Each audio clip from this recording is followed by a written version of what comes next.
There it is. 180 for 10. I'm sneaking up on this rep by rep. Before this set, the 180 for 10, I took 15 minutes break. So I went 160 and then I put a timer on the clock and I went, okay, 15 minutes. I'm gonna walk around, completely restore the muscles before I go into it again.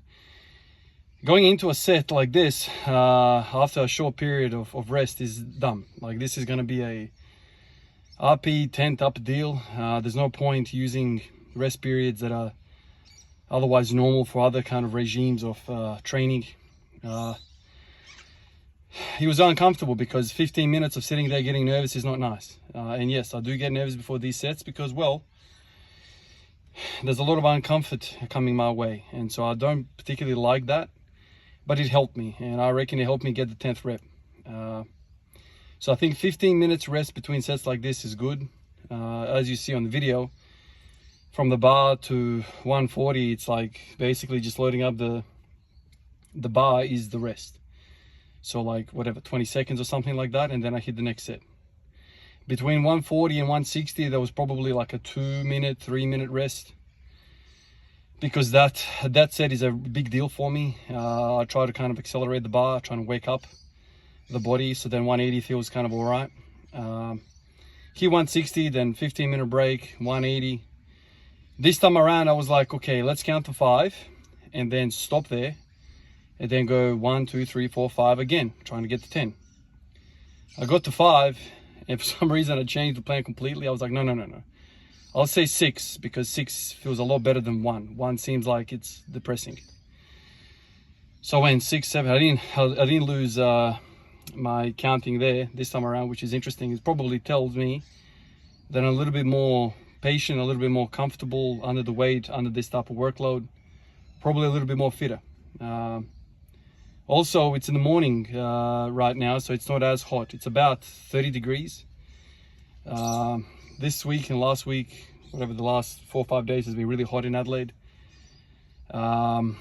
So that's kind of making it really hard for me. I'm kind of looking forward to winter now. I never thought I'd say that, but it's funny how like you cop the heat for a little bit and then you can't wait for the cool, and then you cop in the cold for the winter, and then you're like, man, I can't wait for it to warm up. So there's always a positive, there's always a negative, I guess. But with this type of training, I think the cold suits a lot better because, well, it's easier to breathe. But I guess, let's say that when you're hitting 1 rep maxes, when you're hitting singles, probably warm weather is better because your joints are not going to cool down between reps, between sets. But anyway, it's all good. It's all good. You make do. You know, like I said, there's all these different variables at play. So if next 3 days, if it cools down a little bit, then I'm going to feel really, really good. But that doesn't mean that you're not training if you hit a couple of reps less in the heat. You're still training, you're just being taxed a little bit harder for each of those reps. So it's kind of like the RPE is all that matters. How you working hard, how you quantify that, it's up to you. But if you're working hard and you're getting close to that failure, you're going in the right direction. And there's many different ways of quantifying all that for you to track. But even on days when you feel shit, you know, if you get 4 less reps, it might be the best you can do on that day. So this is where auto-regulation makes sense to me, because we are biological creatures, we're not machines. So we very much get, distracted. We very much are susceptible to the environment. In fact, even machines, like if you look at the F1 cars, you know, when it's hotter tracks, you know, hotter places in the world, it's a lot harder to keep the car cool, right? It's a very well-known thing. Like, you know, engines produce a lot of heat, so how do you cool that? So everything is susceptible to heat. Heat is one of those things that makes everything from biology to freaking engineering harder. But yeah, really happy. 180 for 10. If you punch that into the calculator, I love doing it. That's exactly what I did straight after the set. Went on there, it says 240. That looks freaking beautiful to me. Whatever, accurate or not accurate, I get a kick out of it. It makes me happy. I feel like 1 rep at a time, and I jump 5 kilos in the 1 RM, which is unreal, cool. But I'm not sure how accurate that is. So let's go for 11 next. I was in two minds about some other ideas. So I have to be very, very disciplined not to kind of get ahead of myself. But like I keep thinking to myself, what if I improve my fitness, cardiovascular fitness? Will I be able to get to high repetitions? It gets really tricky, right? Because when you start doing lots and lots of work in one set for like more than a minute, then you start crossing into different energy systems. You know, no longer just working with ATP, CP systems.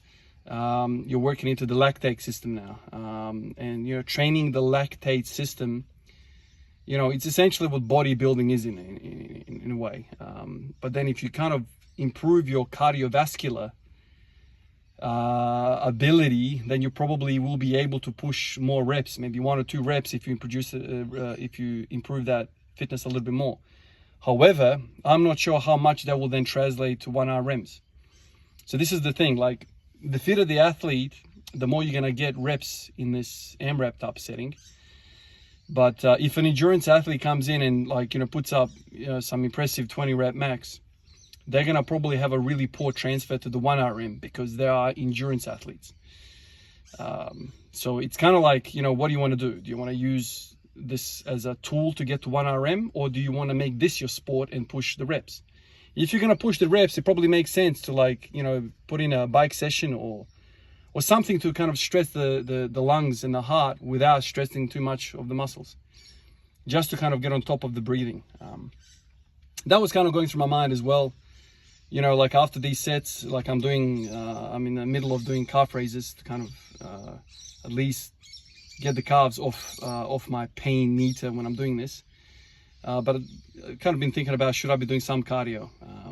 Anyway, I probably won't do it purely because this is hard enough, and let me just train the muscles that are failing within the AMRAP set and kind of go from there. But anyway, when I punch into, you know, 180 for 10, 180 for 20 seems so freaking far away. And it's probably going to take me 2 or 3 minutes to get to that eventually. You know, that's going to be a long ass set. It's a long time to be under such weight and to put that much work in. But anyway, I'll keep working. Even if it takes me 2 years, I'll keep pushing.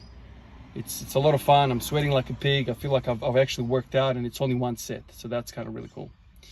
All right, guys, let me get out here and go to work, and I'll catch you in the next one. Peace out.